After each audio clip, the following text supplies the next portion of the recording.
This is one of those cases that you hear and you go, what the? This video contains themes of violence. Some viewers may find this disturbing. Viewers' discretion is advised.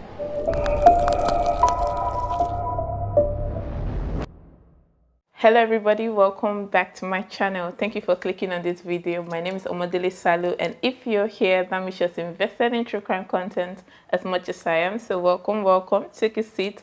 I am going to be posting a lot of contents like this, so if this is something that you would like, please like, subscribe, and turn that notification bell on so you can get notified when I post a new video. Now that all that is out of the way, let's get right into today's case. Today we are going to be covering a Nigerian case, the case of Derico Nwamama. I feel like I have to address this because, oh my god, someone sent me the voice note to the pronunciation of the names in this video, and like yesterday and today I was just like listening to the voice note and like, Nwamama, Nwamama, oh my god. And the thing is that I hear the voice note, I process how it's supposed to sound like, and then when it's coming out of my mouth, it's just something different. You guys forgive me in case I butcher any of the names in this video. My brain sometimes does not work like it's supposed to. Before we get into the life of Derico Nwamama, we have to talk about his friend Chijinnah. Don't worry, it will all come together. Trust me. Chijinnah was living in Onitsha at this time. Onitsha is a town in Anambra State and is located in southeast Nigeria. Onitsha is known as a trade area and it is the home to many big and small businesses. The residents of Onitsha were living in fear because of Chijinnah and his gang, and there's this one particularly terrifying case that I saw that I'm just going to be sharing with you guys. On the 16th of February 1999, Chijinnah acted on a tip and took a family hostage. The father of the family was a trader, and I guess that Chijinnah thought that he would have a lot of money on him from the day sales. Unfortunately, this man actually deposited the money at the bank before heading home. The man was begging Chijinnah, I do not have any money with me, please. I went to the bank to go and deposit this money. Please spare my life, spare that of my family, please. But Chijinnah was not buying this. He grabbed the man's 4-month-old baby and threatened to throw him from a 3-story building. And really, there was nothing this man could do about this because he really did go to the bank to deposit the money from the day sales, so he had no money on him. And when Chijinnah saw that they were not forthcoming, he threw this 4-month-old baby from a 3-story building and shot the man twice in the head, killing him instantly. And there are more cases like this. There are even reports of Chijinnah forcing family members to sleep with each other for his amusement. So he was destroying families to be entertained. Bruv. And if they refused, he would just kill them all. Derico and Chijinnah were very good friends at the time, and they were also colleagues in the robbery business. But Derico was not living in Onitsha then. He was living in Abuja, and he only visited Onitsha from time to time for his robbery operations. The crime rates in Onitsha was a nightmare. The authorities were so bothered because it felt like they could not do anything about it. It also felt like they were taking 1 step forward and then 2 steps backwards. And the Obi of Onitsha then, I'm not even going to try and pronounce his name, please. I'm going to put it on screen though. The Obi of Onitsha then called the Onitsha adult youth and he's trying to talk to them. What can we do to reduce the crime rates in Onitsha? Indigents do not even want to come back home. They do not want to spend their holidays here, their Christmas holidays, their New Year's. They do not want to. So what can we do to reduce the crime rates? So the Onitsha adult youth had a meeting and they even invited some of the notorious criminals in the area. Derico and Chijinnah were present at the meeting. So they're just trying to reason with them, look, what can we do, right? What can we do to settle you guys so that peace can return to Onitsha? We're not saying Okay, this part, it gets me like, okay, they were able to get them at a particular location, but then the police could not come and arrest them here. Nigeria is a very funny country, like country full of clowns. So yeah, anyway, they're just trying to reason with them. What can we do, right? What can we do to, we're not saying you should stop, just reduce it a little bit so that we can have some peace at least. And Chijinnah was not buying this. Chijinnah is like, I'm going to continue my reign of terror and do what I want, and nobody is going to stop me. And he even attacked some of the youths that were trying to like make peace with him. Now, Derico was more about the meeting. He said that he did not like the methods his friend Chijinnah was using, that they were too harsh. So Derico, the Onitsha Ado youth, and then the police officers raided Chijinnah's hideout and they arrested some of its gang members, but Chijinnah was not there. Chijinnah hears about the betrayal and he is furious. His friend, his very close friend, had just betrayed him. So he's out for blood, out for revenge. He goes looking for Derico, but he could not find him. He goes to Derico's parents' house and he saw Derico's father. Without any word or any explanation whatsoever, he just started shooting. Derico, of course, hears about the murder of his father and he too sets out for revenge. Now, the details of this are a little unclear, but we do know he was able to catch Chijinnah alone, and he was able to kill him. He then put him in a wheelbarrow and wheeled him to the police station. There are reports that Chijinnah did not die on the spot, and he begged Derico to kill him because he did not want to go to prison, and Derico agreed. So Derico is wheeling Chijinnah's body to the police station, and the police officers see him and they start jubilating, they start celebrating and dancing. So this man, who is a criminal by the way, is wheeling the body of another criminal and you are dancing and celebrating and jubilating and what have you. Well, I guess to catch a big fish, you need a small fish. Plus, Derico was always doing this better criminal thing. I am not like other criminals. Anyway, they see him and start celebrating and dancing, calling him their hero, the king of the town, the protector of Onitsha. But soon they would eat their words because what Derico later became terrified everybody. Derico Nwamama was born Okwudili in Duwe in 1979 in Anambra State. After Derico had killed his friend Chijinnah, he moved from Abuja to Onitsha and he just became a terror. Now, we do not know if that was his initial plan to kill his friend and then take over, or if this was just like an opportunity that fell into his laps and it's just like, why not use it? Apart from Onitsha, Derico also had bases in neighboring towns, Agbo, Asaba, and Benin. Now, my mom is from Benin City, Edo State, and when I read this, I was like, okay, let me ask her, maybe she like heard stories about him. And so I asked her, like, Mommy, do you know this person? And she's like, no. Does he know me?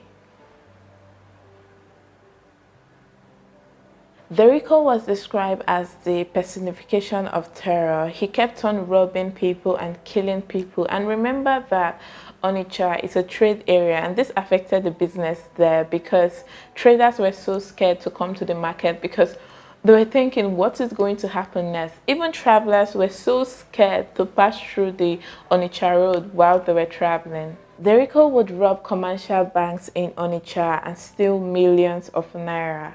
He took possession of people's lands, their businesses, even their wives, and some of his family members were actually joining him in this madness because they knew that they would probably get away with it.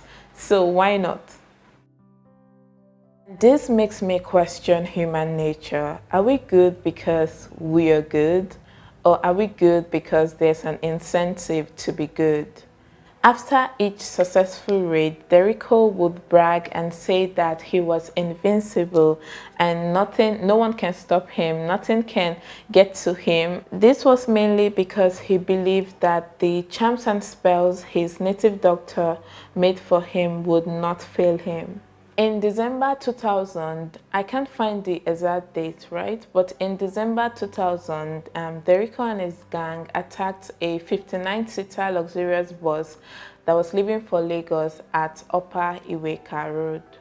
After robbing every single person, they decided to kill all of them, women, men, and even children. Only 4 people survived. In May of 2001, the Anambra State Police Command launched the Operation Derico, which was aimed at capturing Derico and his gang members. The police did manage to arrest some of the gang members, but never Derico. Derico knew that he was a wanted man, but that did not stop him. He kept on robbing, kidnapping, and killing innocent people. The then governor of Anambra State, Governor Chijinnah Omodele, was so confused and frustrated. I mean, even the police could not do anything. According to reports, at this point, Derico had already killed 200 people, including 25 police officers. And Derico would often send threatening messages to the police, telling them that they would pay for killing his gang members. Governor Omodele was sick with worry. The crime rates in Anambra State were so high that he decided he had no other option but to bring in the dreaded Bakassi boys.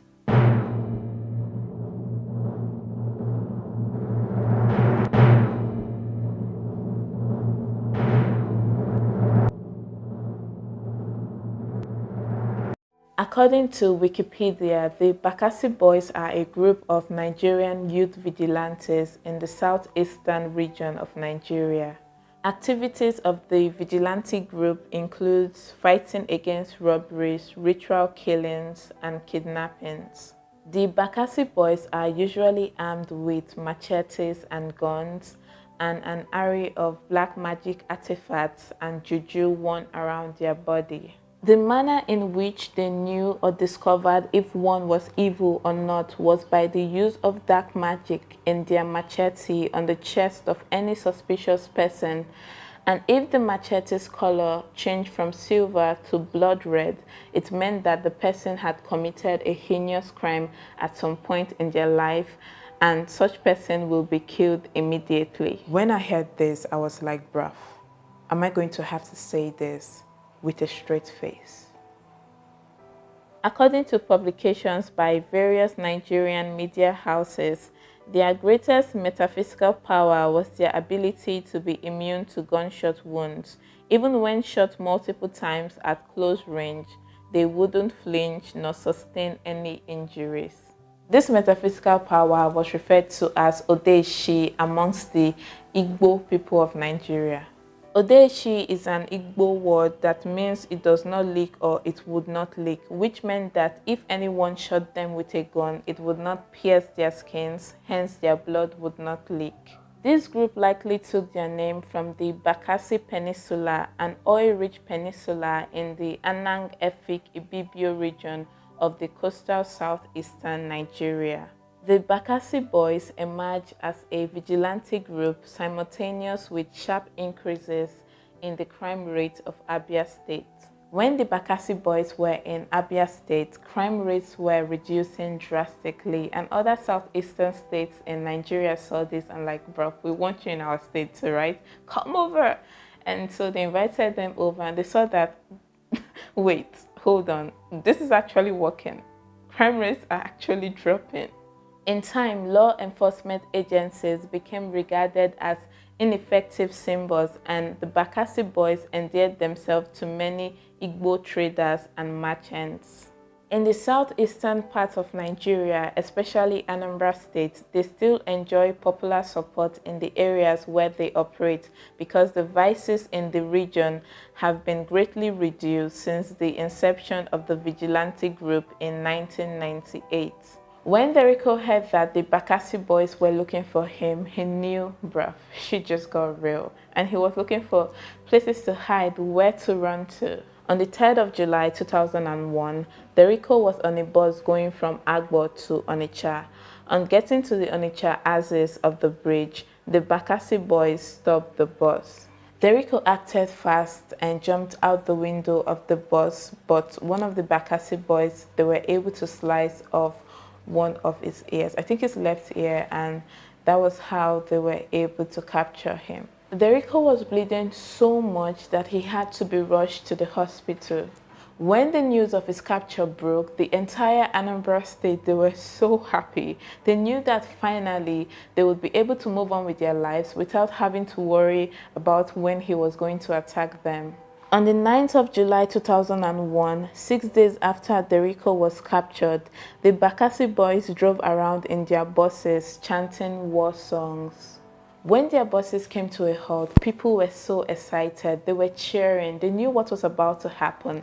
They had heard the stories. They knew they had a front seat to a public execution. Derico was dragged out of the bus. He had been severely beaten.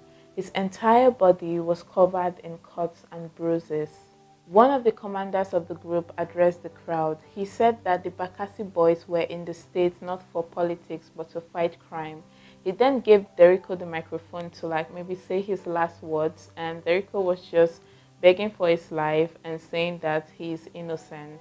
He said, "My name is Odi, alias Derico, alias Nwamama. I appeal to you, the people of Anambra State. Please don't kill me. I don't like evil. It was when I killed Chijinnah that people thought I am a strong guy, you know. I trust Bakassi boys, they are strong. Please, mercy for me. Nobody can identify me as having robbed him. People just believe that I am a strong guy." He allegedly confessed that while he was on the run, he was sheltered by a member of the National Assembly in Abuja. He allegedly also confessed that he had 2 other powerful protectors, one being a member of the Anambra State House of Assembly, while the other was the chairman of a local government council. No one believed Derico was innocent, especially not the Bakassi boys, and so they put a cutlass to his neck and... But that was not all. They were not done with him. They took his headless body and chopped it into small pieces and set it on fire.